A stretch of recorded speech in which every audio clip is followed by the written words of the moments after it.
Welcome to part two of our Spirit Flow mini-series with the luminous JJ Brighton. This one's all about collective resonance.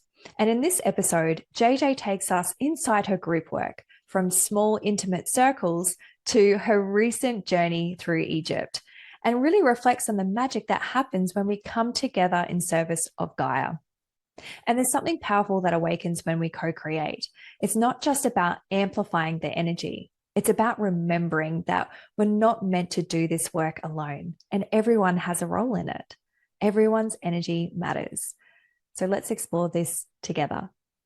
When I actually do this work alone, it's usually very quiet and it's more inward, and it's like I'm kind of going deep within myself. But when I'm with a group, like there's often such a stronger energy, almost like we're all kind of like tuning into the same frequency and making it a more powerful together, if you could call it powerful, but like, you know what I mean? Like it amplifies things. And it's like the group kind of creates a ripple or vibration that just wouldn't happen on my own. Like, and I'd love for you to talk maybe about some of the experience that you had, in your recent trip to Egypt. You had a beautiful group, and I noticed that they were drawing codes. There was sound, and there was moments where you were by yourself, and then there were moments that you were in a group as well. I'd love to kind of dive a bit more about the energetic dynamics of working alone versus with group field activations too. Absolutely. I think that's important to remember because we're transitioning from a phase where a lot of the grid work on the planet was predominantly done by individuals just because just we it's hard to find each other. It's like where are the fellow, people who do this weird stuff? It's hard to find sometimes depending on what part of the world you're in. Now with Mm. the internet and everything, we're really reconnecting to that. But during 2020 and beyond, we sort of were like, what are we doing? We're not really in person, but now we can kind of go back into the in person. We can reconnect to community. And I've been really receiving a lot of invitation to encourage people to do grid work with at minimum to like in a group of two or three. And you're right, what you said is totally on the mark.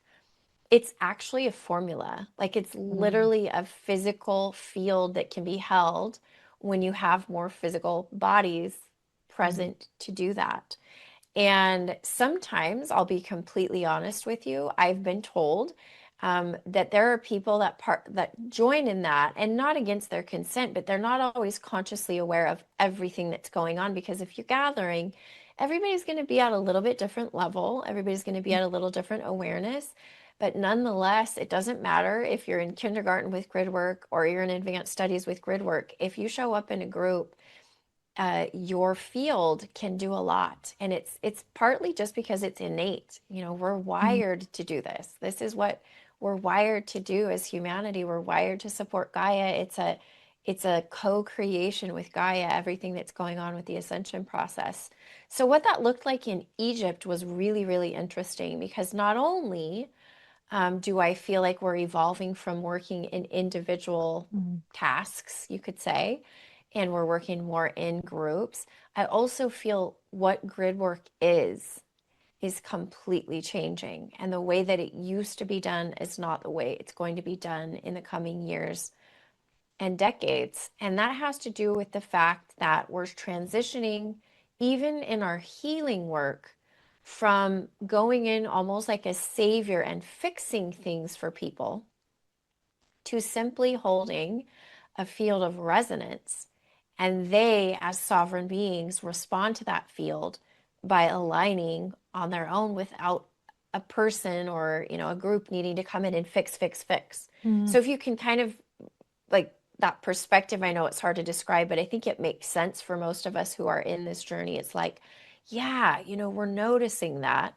And then from there, I've noticed that the field that you hold as a group is a lot of frequency based. So you've got light language, you've got music, you've got toning. And I feel like I've noticed even in the last 3 years, we talk less about what's happening and we simply feel what's happening. And maybe later after we're done, we're like processing and we all Mm. talk about it.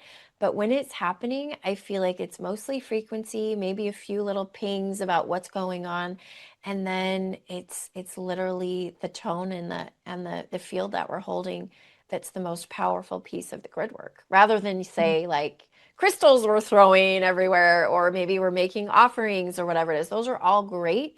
And those are all wonderful part of grid work, whether you're leaving flower offerings or, using quartz crystals. But the most important thing we can do as a human in a human Mm. body is to hold that field Mm. with our physicality. So you can do it on the fly with no tools, no crystals. Most people are like, "Do you have to plan ahead?" I'm like, "No, a lot of times it just happens in a split Yeah. moment."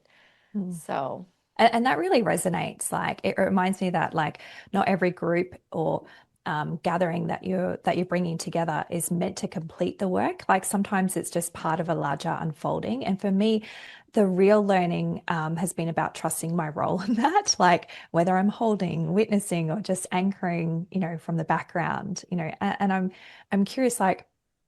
Have you ever found like that your role within a group shifts, like depending on the side or the people that you're with?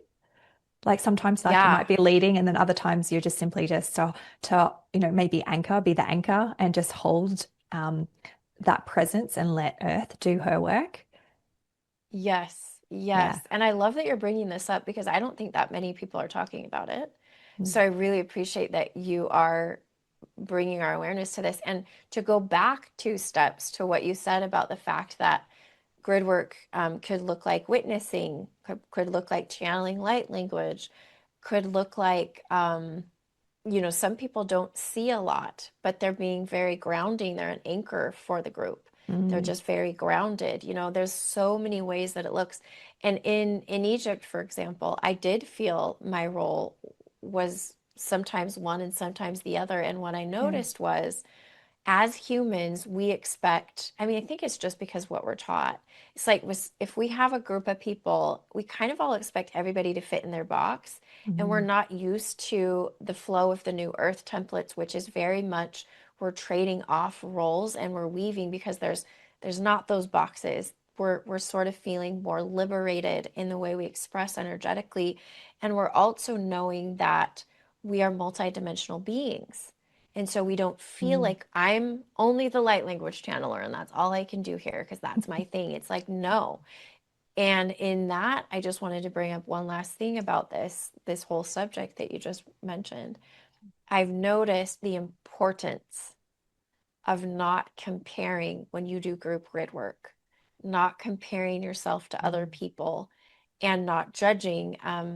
Obviously, that's something as people who are navigating this spiritual journey are already trying to do, Mm. right? We're already like, yeah, we get it. Unity consciousness, we shouldn't be comparing. We need to Mm. refrain from judging. We know that. But when it comes to grid work, it seeps in there. And so it's just that next level of sovereignty where we're like, Mm. I honor that this person is showing up exactly how they need to be showing up. And maybe they speak a ton of light language, and today they're silent. But I don't judge that. I know that. And then I honor that this person's showing up this way, and this person, and then I honor that I am showing up the way I'm showing up. And I don't know, Tara, it's Mm. just so different than it used to be. Mm. So different. And I love that you touch on that because like, there's always I've noticed like in the group energy and where it didn't feel aligned, that it can be kind of unsettling at first, especially when you're like tuned in and maybe the group energy like feels off or fragmented. And you're right, it could be that comparison kind of, thoughts and feelings that are coming into the space. But yeah, and I've really learned to come back to my own center and remember why I'm actually Yeah. there. Like almost like becoming that anchor point when things start to actually Yes. feel out of sync. And it's not about like fixing the dynamic. It's just, yeah, holding steady, No. yeah, in your own frequency. You're right, like your sovereignty and just trusting that whatever's playing out is part of that greater field work. Um, and yeah, I've also found that like even just a gentle conversation or check in afterwards can Yeah. shift a lot as well, especially when there's that openness. And it's interesting, like even Rory Duff talks about like group dynamics, and he's like, even just learning about different group dynamics and being in that, because Yeah. that in itself is like bringing up that remembrance on actually how to work with the group. And he was saying that generally there's always that one person that might not actually feel like um, they fit or that they're part of the group. And he's like, that's just part of group Yes. dynamics. And I'm like, oh, that's really interesting. So I've noticed that in groups that are brought together that, oh, there's that one that just doesn't feel right. Maybe I just need to have a little check-in, see how they're feeling, what's going on. And yeah, it's really shifted. And that's just group dynamics. There's always going to have Yeah, that the like, psychology of it. yeah, Yeah. yeah.